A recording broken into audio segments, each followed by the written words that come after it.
guys, and welcome to today's vlog. Well, it's not really a vlog actually. This is a day in my life video that I will be doing some voiceovers throughout. So yes, this is just a standard day. I'd already been down to the yard to hay Dougie. This is Dougie. He is a schooling livery in at the moment. So you can see he already has his hay in there, which I had done earlier, but it was really dark so I didn't film. So now I'm coming down after my own breakfast to lunge him. So here I am grooming and tacking him up. Dougie is only a 3-year-old and he's only been broken a few weeks, and then he's come here for just some kind of flat work and like pole work schooling and stuff, just to get his kind of career started, I suppose. He is absolutely lovely, really nice tempered horse, and you can see here he's mature beyond his age. He's only 3 and he's standing there, no problem at all, so he's an absolute pleasure to have.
So this day I was just lunging him, so I use these Vienna reins on the young horses. They just kind of teach them the idea of contact and kind of moving into the contact and not being afraid of it.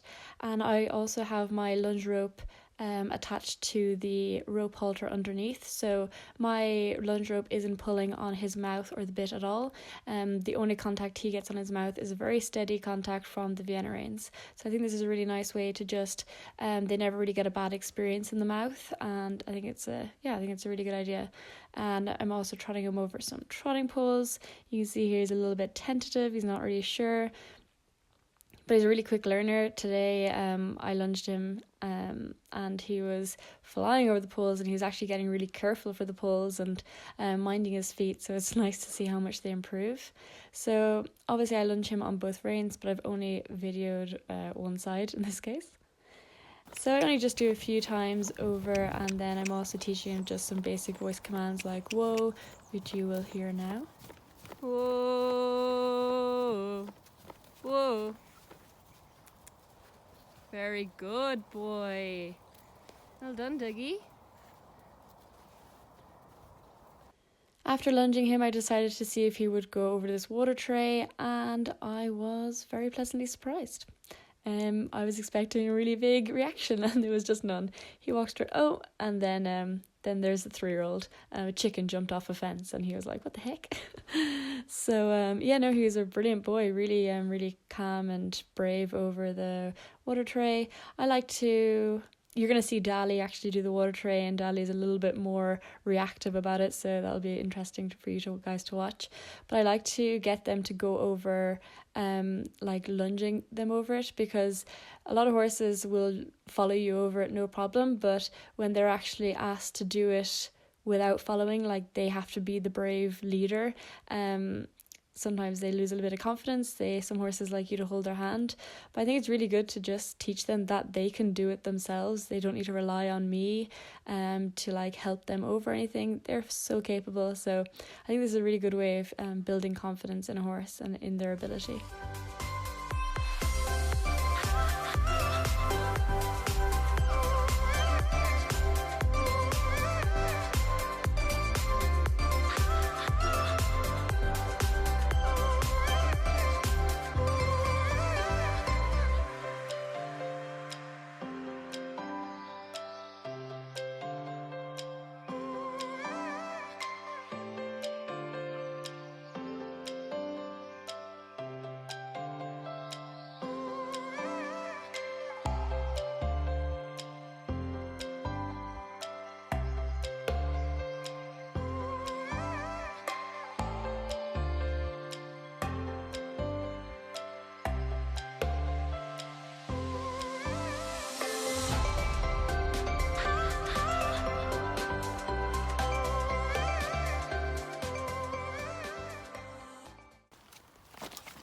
And now I just put him out in the field for the rest of the day, so he goes out for a few hours and then he comes back in the evening to get his feed and to stay in for the night.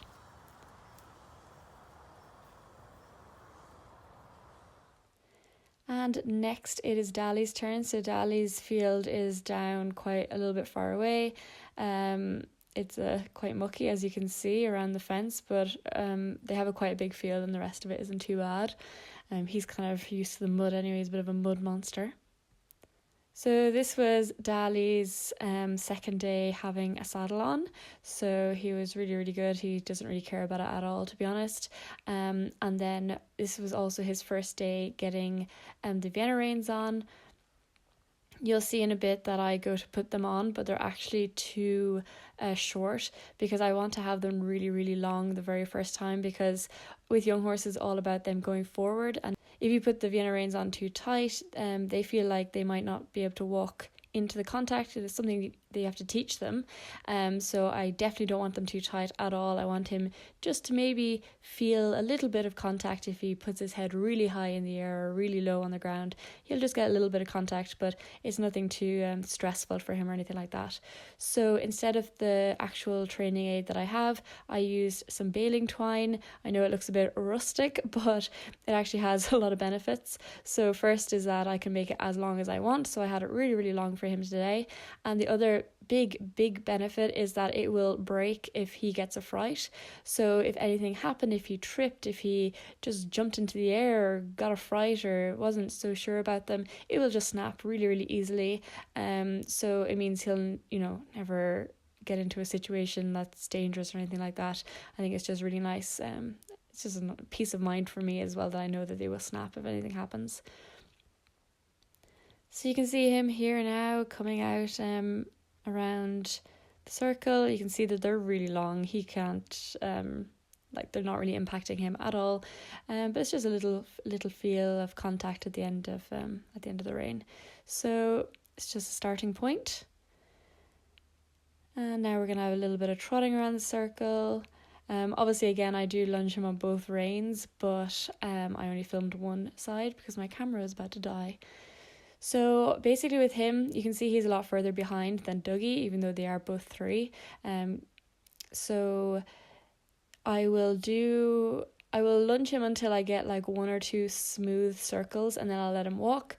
With horses, and especially I know with him, I find that if I just push him too much, he just kind of throws in the towel, and I'd rather not get in a fight. I'd rather avoid the fight if at all possible. Here he has a little bit of a habit of turning into me when I ask him to walk, but I just keep the whip on and ask him to move forward. Now I'm going over some trotting poses. I really like the trotting poses. They keep their mind kind of occupied. They can't really fuss with the bit or anything because they're thinking about the poles and thinking about everything else. So you can see here it's a little bit wobbly, it's a little bit choppy and changey, but those poles are really nice. And I think I do one more set of poles that are nice, and then I let him walk, just as a little reward. So it's nice, short, sweet intervals. And then I trot over the poles again and walk again, trot poles again, and loads of little breaks for him. So we're only working in very small little segments, and hopefully that keeps it a little bit more interesting for him, and he also gets loads of walk rewards, so he knows he's doing the right thing.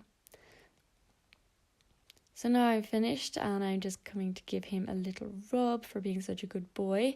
And now it is his turn to go over the water tray. And whenever I'm going over water trays or anything like that, I always take off the lunging aid so they have full use of their neck. You can see here he is not keen. He would walk over it if I let him over it, but he wouldn't go on his own. So I think this just kind of proves the point that it's really important that they think that they can go on their own. So basically all I'm doing is I'm putting pressure on, and if he takes one step in the right direction, I take the pressure off, and if he stops, I put the pressure back on, and then he walks over, and I say, very, very good boy, well done, and we go around again.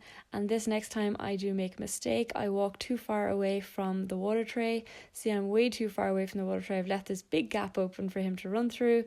Silly Holly. So anyway, I learned my lesson, and I come around again, and this time I stand close to the water tray.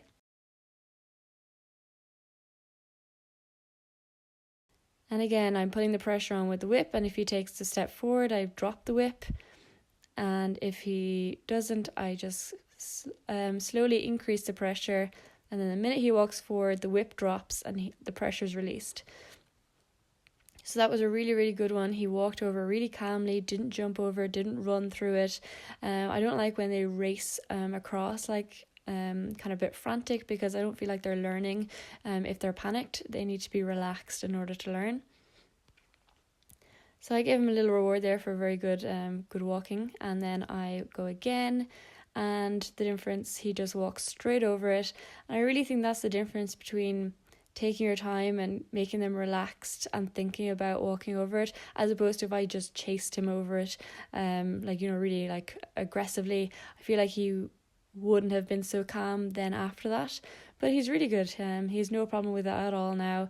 I walked him over again today, and he just walked over it first time. So it's so rewarding horses that he went from terrified, not able to go over it, to absolutely no problem at all. I love young horses, and I love working with them so much.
So now he's just munching on his feed after a really good session. I was really, really happy with him this day.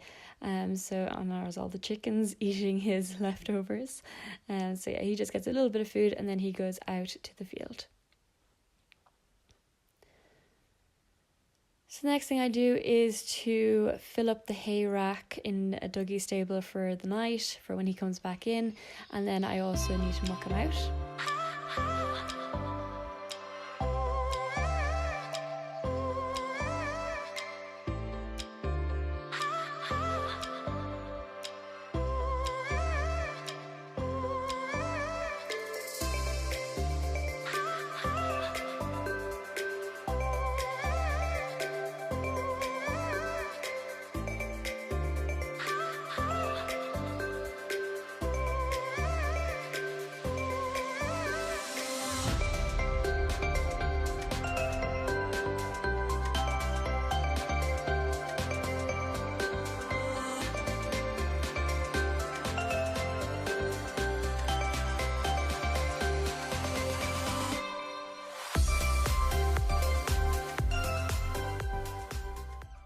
So now his stable is all ready for him to come back in the evening.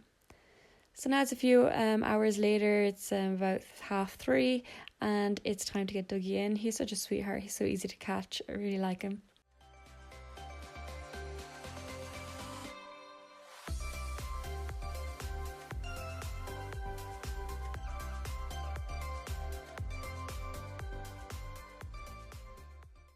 And now I'm bringing Dougie his evening feed. He gets a bit of a conditioning mash and some cubes. It's all low energy, obviously, and with young horses you don't want to be giving them loads of oats and getting them all excited. So yeah, that's the end of the video. Now I just go to bed and I check on him later in the night, and that's kind of it. So I hope you enjoy the video, and make sure to like, comment and subscribe, and yeah, keep following me for more videos, and I will see you next time. Bye guys.